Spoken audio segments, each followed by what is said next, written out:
অক্ষয় কুমার বলিউডের খিলাড়ি। হিন্দি চলচ্চিত্র জগতের সর্বোচ্চ উপার্জনকারী অভিনেতাদের মধ্যে প্রথম সারিতে রয়েছে তার নাম।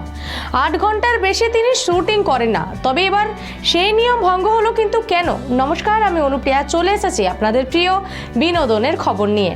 কিন্তু এবার আসন্ন ছবি সরফিরার জন্য সেই নিয়ম ভাঙতে হলো অক্ষয় কুমারকে। কি কারণে আসুন জেনে নিই। তার নিয়মানুবর্তিতার প্রশংসা করেন বড় বড় পরিচালকেরা। সময়ের বিষয়ে ভীষণ সচেতন। নির্দিষ্ট সময়ের 1 ঘন্টা আগে সেটে পৌঁছে যান তিনি, কিন্তু নির্ধারিত সময়ের 1 মিনিটও বেশি তাকে সেটে ধরে রাখা সম্ভব নয়। গত কয়েক বছরের একের পর এক শুধু ব্যর্থতায় দেখেছেন অক্ষয়। এবার রাধিকা মদনের সঙ্গে জুটি বেঁধে তাকে দেখা যাবে সরফিরা ছবিতে। এটি তামিল ছবি সুরারাই পট্টুরুয়ের রিমেক।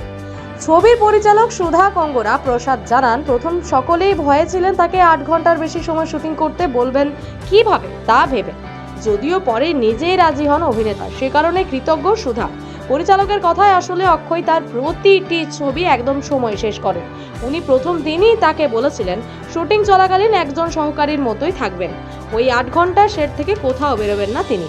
তবে সময় শেষ হয়ে গেলে তাকে খুঁজেও পাওয়া যায় না। কিন্তু তিনি সাফ জানিয়ে দেন তিনি সময়ে কাজ শেষ করেছেন, বাড়তি সময় দেওয়া সম্ভব নয়।